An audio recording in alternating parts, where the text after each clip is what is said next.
ओम. परिवर्तन. बदल येत नाही, तो घडवून आणावा लागतो. अध्याय क्रमांक 36. मृतक भोज. महर्षी दयानंदांच्या आगमनाच्या वेळी वेगवेगळ्या कारणांनी आमच्या समाजात अनेक विकृती आलेल्या होत्या. त्यांच्यापैकीच एक होती मृत्यूभोज.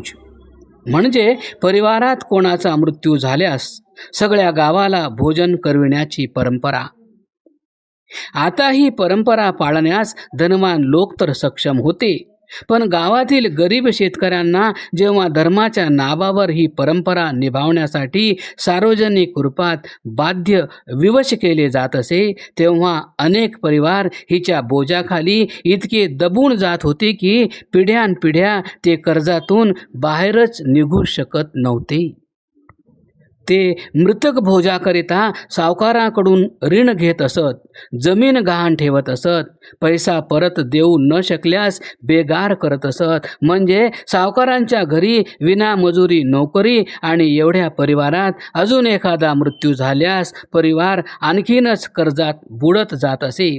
आणि हे चक्र एका परिवारासाठी चक्रव्यूहासारखे बनायचे, जे भेदण्याची संधी कोणालाही मिळू शकत नव्हती. आणि याचाच परिणाम म्हणून समाजात आणखी एका नव्या प्रथेने जन्म घेतला, बेगारी प्रथा.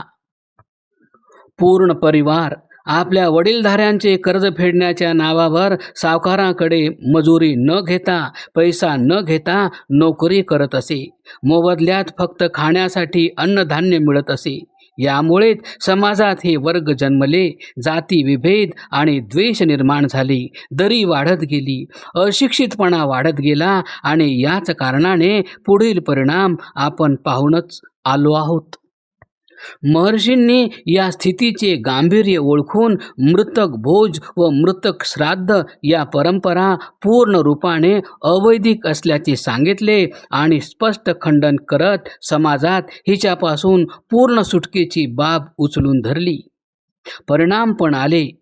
विरोध होणे तर स्वाभाविक होते, परंतु दयानंद या विरोधाला कुठे भिणारे होते. त्यांनी निर्भय होऊन पाखंडाच्या या समाजविरोधी वाईट चालीचा कठोरपणे विरोध केला. कालांतराने त्यांच्याद्वारे स्थापित आर्य समाजाने याच्या विरोधाला सुधार कार्याचा एक एजेंडा बनवले आणि समाजाच्या या रूढीला तोडण्यामध्ये बऱ्याच प्रमाणात यश मिळवले. गावागावात संकल्प घेण्यात येऊ लागले की मृत्यू भोज करणार नाही. गावाबाहेर काढण्यात आले. बहिष्कार पण झाला. समाज सुधारण्यासाठी सर्व काही सहन केले. परिणाम पण आले. विचार बदलले. खरा धर्म काय आहे याची जाण आली. धर्माच्या नावावर चालणाऱ्या पाखंडांचा पर्दाफाश झाला. जरी अजूनही ही परंपरेच्या रूपात पूर्णपणे समाप्त झाली नसली तरी काही ठिकाणी विद्यमान आहे. परंतु या परंपरेमुळे आता गरीब व्यक्तीवर सामाजिक बहिष्कार आणि अत्याचार होत होते, ते अवश्य एका मर्यादेपर्यंत समाप्त झाले आहेत. आज ठिकठिकाणी पंचायती संस्था याविरुद्ध प्रस्ताव मंजूर करीत आहेत. जो मृत्यूभोज करवित नाही त्याचा सामाजिक बहिष्कार केला जात नाही. काय ही छोटी परिवर्तन क्रांती आहे? धन्य दयानंद. आपण नसतात तर कोण स्वतः कष्ट सहन करून या बेड्यामधून आम्हाला सोडवण्याचा प्रयत्न करू शकला असता? जाणत व समजत तर इतरही होते.